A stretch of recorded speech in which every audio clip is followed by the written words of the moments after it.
Sebelum itu, kita akan melihat kepada pendahuluan terlebih dahulu.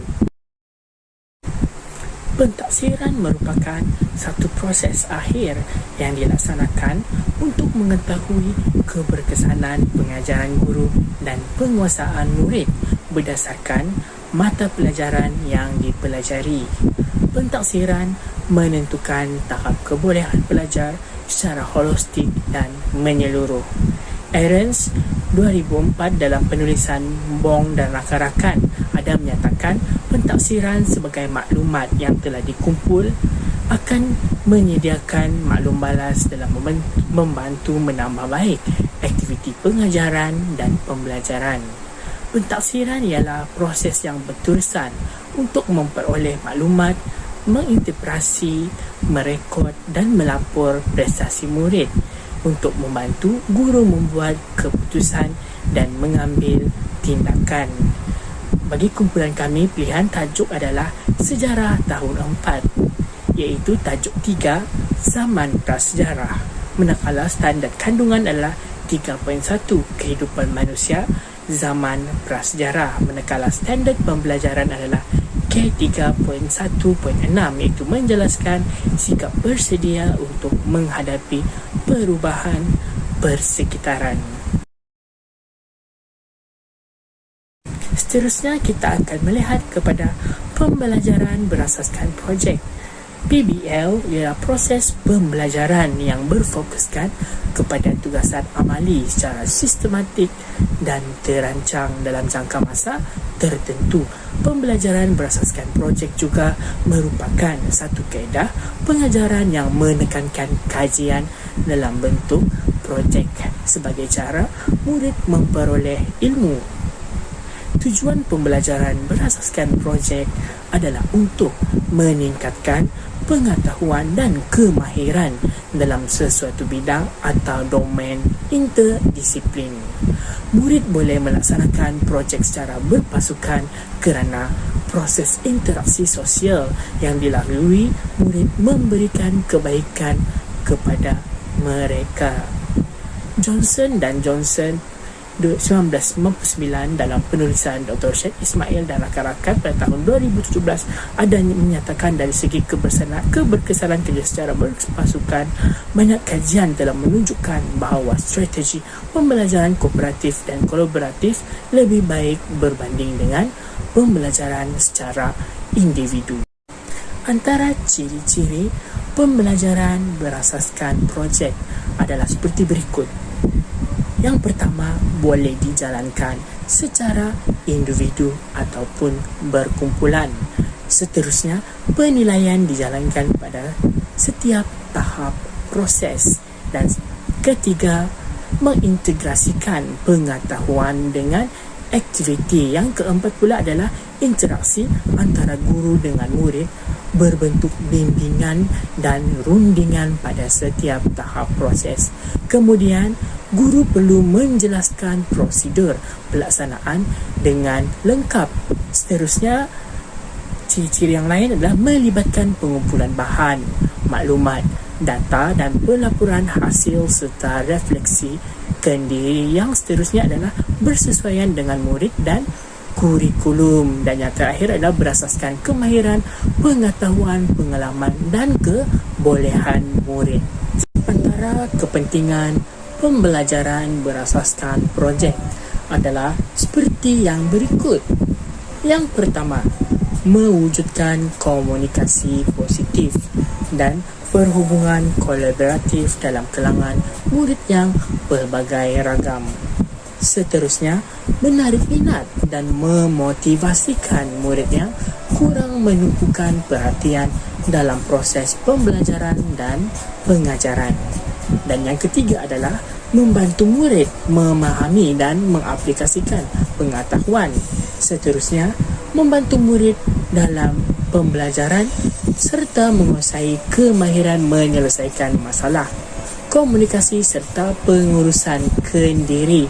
Kemudian kita dapat lihat juga kepentingannya adalah mengintegrasikan bidang kurikulum pengajaran bertema serta isu-isu komuniti. Dan seterusnya adalah menggalakkan accountability dan penentuan matlamat. Kemudian kita akan lihat dalam memenuhi keperluan murid yang mempunyai tahap pembelajaran dan gaya pembelajaran yang terbeza. Pelaksanaan pembelajaran berasaskan projek dalam mata pelajaran sejarah juga mewujudkan komunikasi positif dan perhubungan kolaboratif dalam kalangan murid yang berbeza potensi. Murid turut dapat belajar, mengumpulkan dan menganalisis maklumat menggunakan pelbagai jenis sumber seperti pusat sumber, media massa dan internet. Pengaplikasian kaedah pembelajaran berasaskan projek membolehkan murid untuk meningkatkan kemahiran membentangkan tugasan yang diberi. Oleh hal yang demikian, kerana guru akan kebiasaannya meminta murid membentangkan serta menerangkan hasil tugasan yang telah dilaksanakan di hadapan kelas. Secara tidak langsung, cara ini dapat meningkatkan kemahiran dan keyakinan murid ketika berhadapan dengan rakan-rakan lain.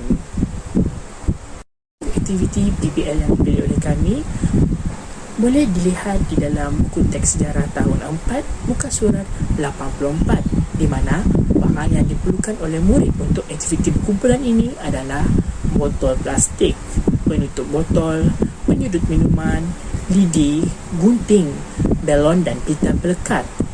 Murid akan mengikuti setiap langkah di dalam aktiviti ini dalam menghasilkan kenderaan mesra alam. Setiap kumpulan akan menghasilkan kenderaan mesra alam secara kolaboratif dalam menyumbang idea mencipta kenderaan tersebut, sama ada kenderaan itu kreatif, unik dan menarik. Assalamualaikum warahmatullahi ta'ala wabarakatuh dan salam sejahtera. Saya Nur Izzati Nadia binti Abdul Razak akan menyambung pembentangan ini, iaitu kaedah pentafsiran. Baiklah, dalam melaksanakan PBL ini, kaedah pentafsiran yang digunakan untuk murid adalah melalui kaedah pemerhatian. Secara umumnya, kaedah pemerhatian ini mampu membantu pihak guru untuk melihat dan juga mengukur perkembangan murid ketika melaksanakan tugasan yang diberi. Sehubungan itu, melalui kaedah pemerhatian, guru akan menilai murid dari aspek kerjasama kumpulan, teknik penyampaian idea ketika membentangkan tugasan projek, pengetahuan dan penguasaan terhadap tugasan, serta kebolehan murid menggunakan bahasa yang baik dan juga formal ketika membentang. Berikut juga disertakan borang pemerhatian yang digunakan oleh guru.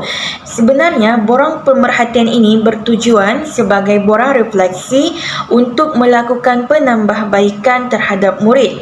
Dalam pada itu, borang pemerhatian ini juga membolehkan guru untuk memberikan maklum balas terhadap tugasan murid sekaligus memperbaiki tahap penguasaan mereka. Assalamualaikum dan salam sejahtera. Saya Nurjana binti Bacok dan saya akan meneruskan pembentangan kumpulan kami dengan tajuk instrumen pentafsiran. Okey, baiklah, berdasarkan kaedah pemerhatian yang kami pilih, instrumen yang digunakan untuk menilai perkembangan murid adalah senarai semak. Senarai semak ini merupakan senarai item yang telah disediakan untuk mengenal pasti perkembangan murid dalam beberapa aspek seperti aspek pengetahuan, kemahiran, sikap dan juga kebolehan.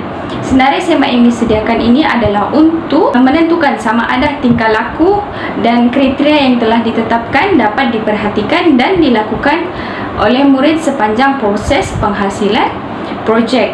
Dalam borang senarai semak ini terdapat 5 elemen utama yang akan dinilai berdasarkan sepanjang murid menghasilkan projek kenderaan mesra alam. Baiklah, ini merupakan borang senarai semak yang telah disediakan. Borang senarai semak ini mengandungi senarai kumpulan I1, I2, I3 sehingga I5.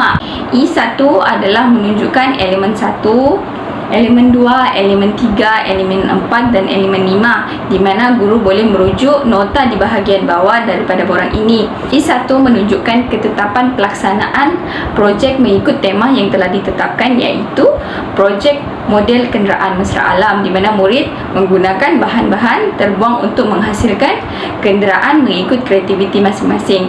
Okey, E2 iaitu elemen 2 pula merujuk kepada pelaksanaan projek mengikut tempoh masa yang telah diberikan kepada murid. E3 pula merujuk kepada murid dapat mengaplikasikan pengetahuan dan kemahiran yang telah dipelajari di dalam kelas, iaitu sumbangan teknologi, di mana murid dikehendaki untuk berkreativiti untuk menghasilkan model kenderaan mesra alam ini menggunakan bahan-bahan terbuang seperti yang saya katakan tadi.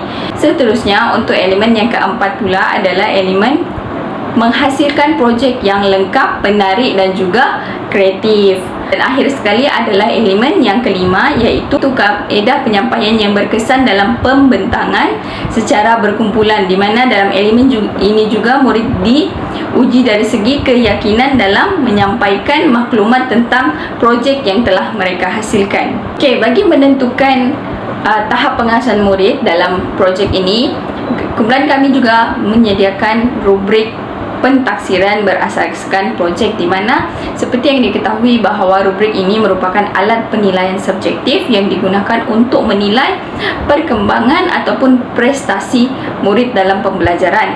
Rubrik ini dijadikan sebagai rujukan untuk menentukan tahap penguasaan murid berdasarkan projek yang telah dihasilkan. Ia menggambarkan kriteria yang konsisten dan membolehkan tahap penguasaan murid dinilai dengan lebih spesifik dari pelbagai dimensi. Rubrik yang dihasilkan ini berpandukan kepada 5 elemen yang telah diletakkan dalam borang senarai SEMA, iaitu ketepatan mengikut tema, mengikut tempoh masa yang telah ditetapkan, pengaplikasian pengetahuan dan kemahiran. Elemen keempat pula menghasilkan projek lengkap, kreatif dan juga menarik, dan yang terakhir adalah kaedah penyampaian dalam pembentangan. Okey, seterusnya kita tengok kepada rubrik yang telah kami sediakan, iaitu setiap rubrik itu mempunyai kriteria-kriteria tertentu yang perlu dikuasai oleh murid untuk mendapatkan tahap penguasaan yang maksimum. Dalam rubrik ini ia mempunyai tahap penguasaan daripada tahap penguasaan 1 sehingga tahap penguasaan 6, di mana tahap penguasaan 1 adalah menunjukkan penguasaan murid pada tahap yang sangat terhad, di mana antara kriteria pada TP1 ini adalah murid dapat mengaplikasikan pengetahuan dan kemahiran dengan sangat terhad. Projek yang dihasilkan tidak menempati tajuk yang telah diberikan, iaitu model kenderaan mesra alam. Murid tidak menyiapkan tugasan mengikut tempoh yang telah ditetapkan. Murid menghasilkan projek yang tidak lengkap dan tidak kemas. Dan yang terakhir adalah kaedah penyampaian yang tidak mempunyai keyakinan dalam berkomunikasi. Okey, seterusnya kita lihat kepada TP2. TP2 menunjukkan murid berada pada tahap yang terhad. Untuk kriteria TP2 ini pula adalah murid dapat mengaplikasikan pengetahuan dan kemahiran pada tahap yang terhad. Projek yang dihasilkan kurang mendapati tajuk yang telah ditetapkan. Murid tidak dapat menghasilkan projek mengikut masa yang telah ditetapkan. Murid menghasilkan projek yang kurang kemas, dan terakhir sekali adalah kaedah penyampaian yang kurang menarik, dan murid kurang berkeyakinan dalam berkomunikasi. Itu adalah untuk TP1 dan TP2. Okey, seterusnya kita tengok kepada TP3, di mana kriteria untuk TP3 pula adalah murid dapat mengaplikasikan pengetahuan dan kemahiran pada tahap yang memuaskan. Murid dapat menyiapkan mengikut tema yang telah ditetapkan, dan seterusnya mengikut tempoh masa yang diberikan oleh guru. Dalam penghasilan projek itu juga ianya kemas dan juga menarik. Untuk kaedah penyampaian pula pada TP3 ini, kaedah penyampaian murid kurang menarik, namun murid dapat berkomunikasi dan berkeyakinan dalam penyampaian. Okey, seterusnya adalah TP4, iaitu TP tahap penguasaan yang baik dalam penghasilan projek. Untuk TP4 ini, kriteria yang pertama adalah murid dapat mengaplikasikan pengetahuan dan kemahiran pada tahap yang baik. Murid dapat menghasilkan projek mengikut tema yang telah ditetapkan dan mengikut tempoh masa yang telah ditetapkan, serta mempunyai pengurusan projek yang baik. Murid menghasilkan projek menepati tajuk, lengkap dan juga kreatif. Kriteria yang terakhir adalah kaedah penyampaian yang menarik dan murid dapat berkomunikasi dengan yakin dan berkesan. Untuk kriteria TP5 pula, murid dapat mengaplikasikan pengetahuan dan kemahiran pada tahap yang sangat baik. Murid dapat melaksanakan dan mengawal aktiviti projek ini dalam tempoh masa yang ditetapkan dan dapat menguruskan projek secara tersusun dan juga baik. Murid menghasilkan projek yang autentik, kreatif, memberi impak yang munasabah kepada persekitaran yang sebenar, dan juga kaedah penyampaian yang menarik, penggunaan bahasa yang betul, serta berkeyakinan dalam berkomunikasi.